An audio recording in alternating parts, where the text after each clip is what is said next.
kulanti ismaqal wanaagsan oo suuban saaxiibayaal soo dhawaada.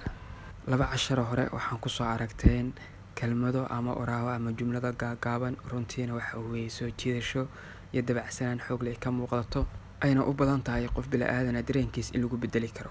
Marka jumladahaas laba cashar hore ku soo aragteen kana waa kii saddexaad waana kii ugu dambeeyay aan ku socono saaxiibayaal. Kasero otidan email telios I know waan ogahay I'm not me iyo qof perfect dhammaystiran. Allo bote den the fares cabion busnia se agaba brisotero abo mena. Allo bote den the fares cabion busnia se agaba brisotero abo mena.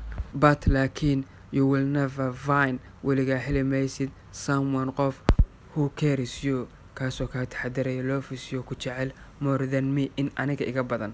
macnaha weliga heli maysid sidaan ku jecelay ama sidaan kaaga taxadaro qof igla mid ah ama iga sii badanba. Ibos khome nase ibusotirio se ote kanes. Ibos khome nase ibusotirio se ote kanes. I promise you waxaan ku ballan qaadayaa to support inaan kugu taageero in whatever you do wax walbo aad samaynayso.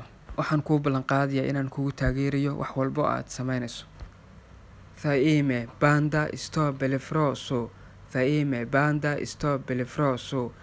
I will always waxaan mar walba ama had iyo jeer be your side ahaan doonaa dhinacaaga. macnaha mar walba ama had iyo jeer waxaan ahaan doonaa dhinacaaga ama garabkaaga. macnaha qofku garab taagan ba ahaan doonaa mar walba. Kharika boli yati gniromia mas. Kharika boli yati gniromia mas. I'm so glad aad ayaan ugu faraxsanahay to meet you inaan kula kulmo. aad baan ugu faraxsanahay kulankaaga ama inaan kula kulmo. Tora felo nasubo. Tora felo nasubo. Now haddana I want waxaan rabaa to say inaan ku dhaho seaqabo I love you waan ku jeclahay.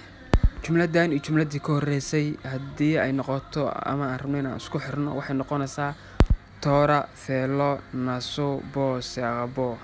Englishana now I want to say I love you. hadda waxaan rabaa ama doonayaa inaan ku dhaho waan ku jeclahay.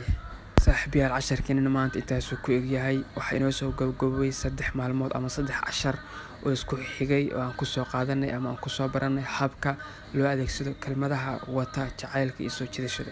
waxaan filayaa dad badan oo helo jacayla inay nagu xirayeen casharadena ku taxayeen casharadana wax badan ay ka kororsan doonaan. aad baan ku mahadcelinay dhamaantiin idinkooda jira saaxiibayaal. waana waxa Xiiso marna guusha ka rajay dhiganina like subscribe nagu saacid saaxiibayaal. salaam salaamka idinka tagay. assalaamu calaykum waraxmatullaahi tacaala wabarakaatuh.